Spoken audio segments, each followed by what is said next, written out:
अस्सलाम वालेकुम। आज की रिकॉर्डिंग में हम अल्टरनेटिंग सीरीज के बारे में पढ़ेंगे कि अल्टरनेटिंग सीरीज क्या होती है और कब वो कन्वर्ज करती है।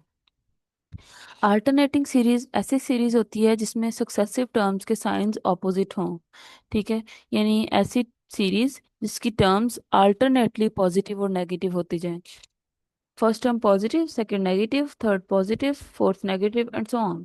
ठीक है, this is known as an alternating series. और इसकी जनरल फॉर्म हमारे पास कुछ इस तरह से होती है। अल्टरनेटिंग सीरीज टेस्ट, जिसको हम लेबनिज टेस्ट भी कहते हैं, वो हमें एक क्राइटेरिया बताता है जिसके अंडर हम कंक्लूड कर सकते हैं कि ये अल्टरनेटिंग सीरीज कन्वर्जेंट होगी। वो क्राइटेरिया क्या है? अगर एक सीरीज के ऊपर ये कंडीशंस हों तो हम कहेंगे कि वो सीरीज कन्वर्जेंट है। ठीक है, यानी ये हमारे पास अल्टरनेटिंग सीरीज है, summation minus one raise to power n plus one a n, which can be expanded as this. ये कब कन्वर्जेंट होगी? अगर हमारे पास ये जो सीक्वेंस यूज हो रहा है सीरीज के अंदर, ए एन एक डिक्रीजिंग सीक्वेंस हो पॉजिटिव नंबर्स का, और ए एन जीरो को कन्वर्ज कर रहा हो, तो हम कंक्लूड कर सकते हैं कि under these conditions this series will definitely convergent. ठीक है, तो ये तीन कंडीशंस अगर किसी सीरीज में होंगी तो हम कह सकेंगे, अगर किसी अल्टरनेटिंग सीरीज में होंगी तो हम कह सकेंगे कि वो सीरीज कन्वर्जेंट है। अब इसकी कन्वर्जेंस प्रूव करने के लिए कि ये कंडीशंस हैं हमारे सीरीज के अंदर, तो इसकी कन्वर्जेंस प्रूव करनी है हमने इन जनरल, तो उसके लिए हम क्या टेक्निक अपनाएंगे?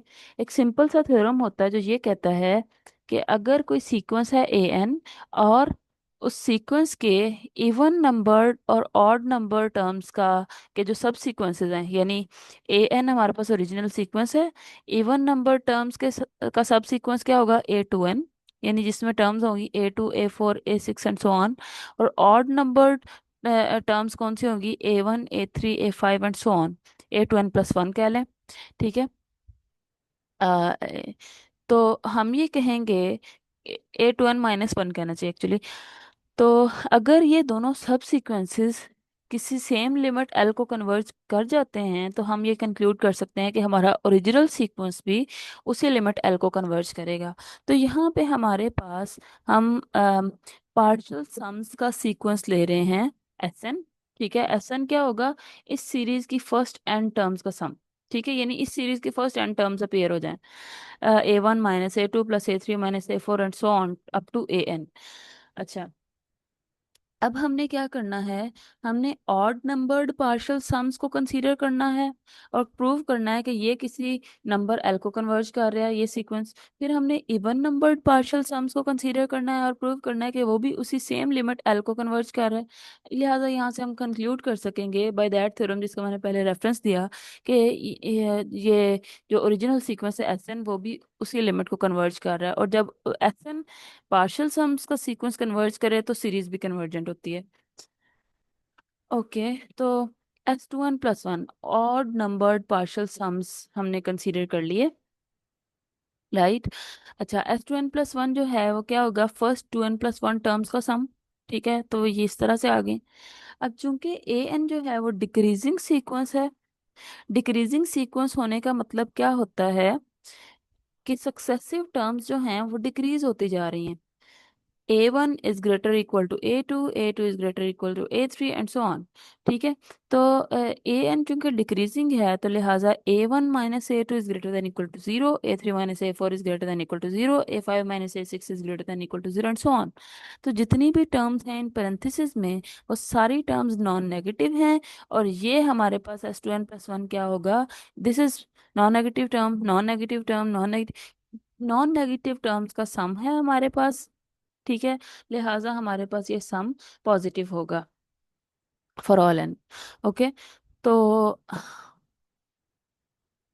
हम इसको नॉन नेगेटिव भी कह सकते हैं लेकिन पॉजिटिव भी कह सकते हैं, वो इस वजह से क्योंकि हमारे पास ये सारी टर्म्स पॉजिटिव हैं।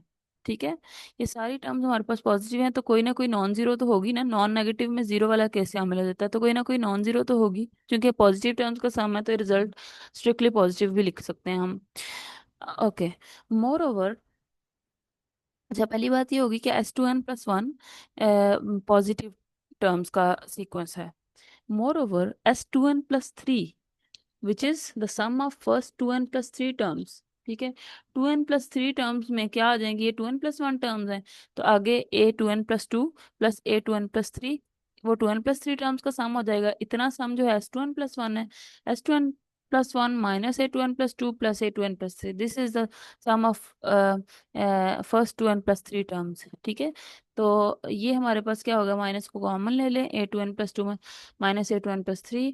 अब ये भी चूंकि नॉन नेगेटिव है, देयर हमने क्या कंक्लूड किया, s2n+3, this is non negative, s2n+1 is strictly positive. s2n+1 में से कोई नॉन नेगेटिव टर्म सब्ट्रैक्ट हो रही है और फिर हमारे पास s2n+3 आ रहा है, इसका मतलब ये कि s2n+3 हमारे पास s2n+1 से लेस इक्वल है। ओके, तो इससे हमें क्या पता चला कि ये जो ऑड नंबर्ड पार्शियल सम्स का सीक्वेंस है, ये भी एक डिक्रीजिंग सीक्वेंस है। और since 0 is less than s2n+1, this is bounded below by 0, right, as it has positive term, bounded below by 0, and it is a decreasing sequence. So by the monotone convergence theorem, अगर एक sequence bounded हो और decreasing हो तो वो convergent होता है। ठीक है, लिहाजा ये जो सीक्वेंस है हमारा, ये कन्वर्जेंट हो गया, और हम सपोज करते हैं कि ये किसी लिमिट एल को कन्वर्ज कर रहा है। अच्छा, अब हम इवन नंबर्ड पार्शियल सम्स का सीक्वेंस कंसीडर करते हैं। वो क्या होगा, s2n+2 is the sum of first 2n+2 terms, यानी 2n+1 टर्म्स का सम हमारे पास s2n+1 था, minus a2n+2 will be the, this will be the sum of first 2n+2 terms, right. इसको आप एक्सप्लिसिटली पहले लिख भी सकते हैं और फिर आप फर्स्ट 2n+1 टर्म्स को s2n+1 कह दें और ये आपके पास साथ आ जाएगा। अच्छा, अब आप इसकी लिमिट लें, limit n tends to infinity, s2n+2 is equal to this limit minus limit of this. तो इसकी लिमिट अभी हमने शो किया था ना, s2n+1 sequence converges to some limit l, और ये जो सीक्वेंस है a2n+2, ये चूंकि हमें गिवन है कि an जो है वो 0 को कन्वर्ज कर रहा है, लिहाजा जब सीक्वेंस ओरिजिनल सीक्वेंस 0 को कन्वर्ज कर रहा है, तो a2n+2 उसकी कुछ कोई सब सीक्वेंस लेंगे तो वो भी 0 को कन्वर्ज करेगा। लिहाजा ये क्या आ गया आपके पास, L minus zero, which is again L। So even partial sums का सीक्वेंस भी L को कन्वर्ज कर रहा है। दोनों ऑड और इवन पार्शियल सम्स के सीक्वेंसेस सेम लिमिट को कन्वर्ज कर रहे हैं। लिहाजा हम कंक्लूड कर सकते हैं कि ये जो सीरीज है बल्कि हम यहाँ से ये कंक्लूड करेंगे कि SN भी L को कन्वर्ज कर रहा है, और इससे हम ये कंक्लूड करेंगे कि हमारी जो सीरीज है वो भी कन्वर्जेंट है।